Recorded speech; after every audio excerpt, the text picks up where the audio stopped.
my name's Amy and I'm doing the progressions and regressions video for the Applied Movements and Mechanics course in the Personal Fitness Trainer program. I'm going to demonstrate 2 open and 2 closed kinetic chain exercises. I'm going to do 1 upper extremity and 1 lower extremity for each open and closed exercise. For each of these exercises, I'm going to biomechanically modify each to be either more challenging or less challenging. So starting with a regression and then progressing to show how to make that more challenging.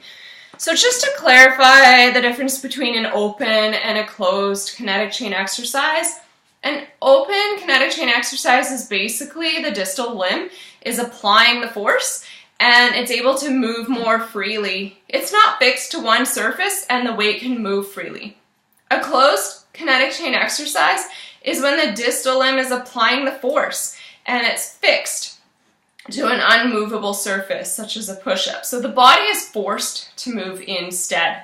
So I'm going to start out with the open kinetic chain movements and I'm going to do bicep curls. So a regressed one that I would consider would be to start out in a seated position.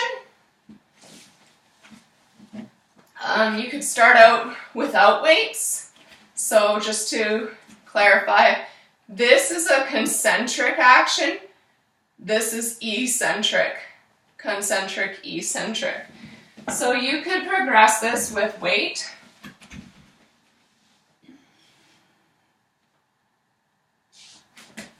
You could progress this by going into the standing position, changing your center of gravity.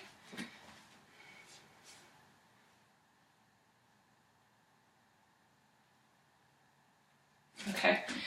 I'm going to do the lower extremity next for an open kinetic, and I'm going to do leg raises. This is really good for the IT band and it's really good for runners. So it's a lateral leg raise. This is an abduction and this is an adduction. Abduction, adduction. So you can progress this by increasing the hold time.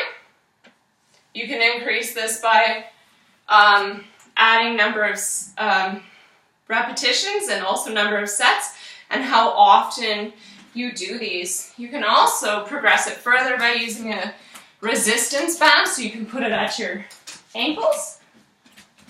Let me do an example.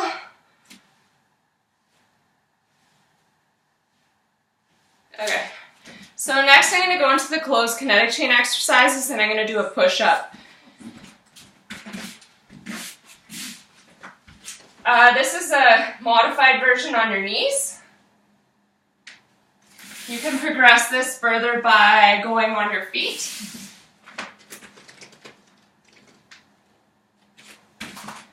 You can progress this further by expanding your arms out into a wider stance, into the diamond shape, or by focusing on putting your elbows inwards towards your body versus outwards.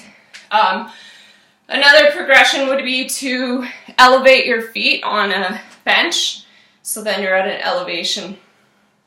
I'm going to go into the lower extremity for closed kinetic. And I'm going to do wall squats. So a good start out would be to be at 45 degrees, keeping your knees bent, parallel with your feet, your back straight, your shoulders against the wall, pelvic, your hips and your pelvis tilted forward, hands on your quads. If you want to make this more of a challenge, drop your arms. To progress this even further, you want to go down into a 90-degree angle. Still focusing on keeping your back straight. You can put your hands on your quads. If you want more of a challenge, you can drop your arms.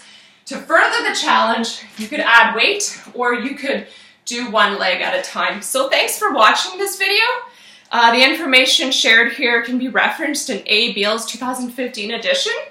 The Trail Guide to Movement, Building the Body in Motion, R.T. Floyd's Manual of Structural Kinesiology, the 20th edition, and of course, the course material. So modules 4 and 5 that we did. Thanks for watching.